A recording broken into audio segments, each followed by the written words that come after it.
Riesaq lejn it-tmiem il-proġett Restawr ta' Oxra tal-Baħar li qed jitwettaq mill-laqda mhux governattiva Marsa Xlokk Heritage b'kollaborazzjoni mal-Awtorità tat-Turiżmu Heritage Malta. Badna firilla issa taraw ir-ritratti li kienet skip letteralment, kienet abbandonata, kulħadd jitfa' l-imbarazz fiha hekk u illum il-ġurnata sentejn wara rrestawrajniha ġiet kważi ġdida.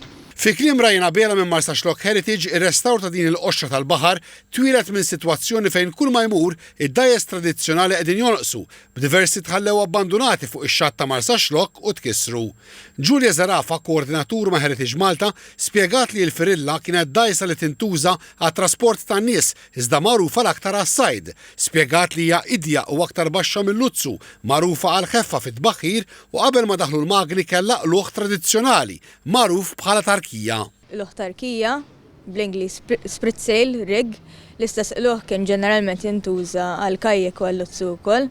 Huwa luħ li nemnu li kien jiffaċilita l-użu tar-riħ li għandna fil-gżejjer tagħna. Sfida ewlenija fil-proġett kienet dik li din il-qoxra tal-baħar terġa' tintrama bit-tarkija u għalhekk inħadmu mill-ġdid l-arblu għal-qluħ u l-bank il-lasta.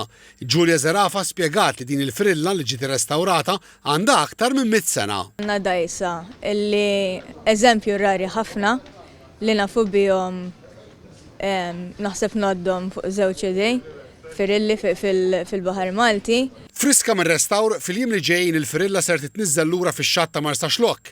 Issa qed issir stedina miftuħa għal kull min jixtieq jagħti daqqatit fl-aħħar xkatlar ħafif u ż-żeba finali biex passata wara l-oħra tinżeba bil-kuluri tradizzjonali.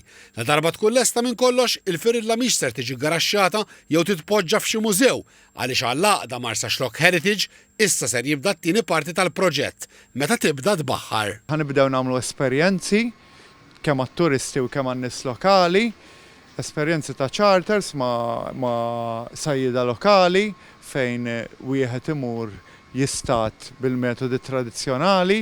Ħanamlu wkoll klassijiet ta' sailing tradizzjonali li huwa is-sejl tat-tarkija, il-qluħ tat-tarkija li bħalissa ġi estint minn Malta. Ix-xewqa ta' Rajnu sħabu hija li minflok dajes tal-fajber il-portijiet Maltin jerġgħu jkunu miżawda b'dajes tradizzjonali.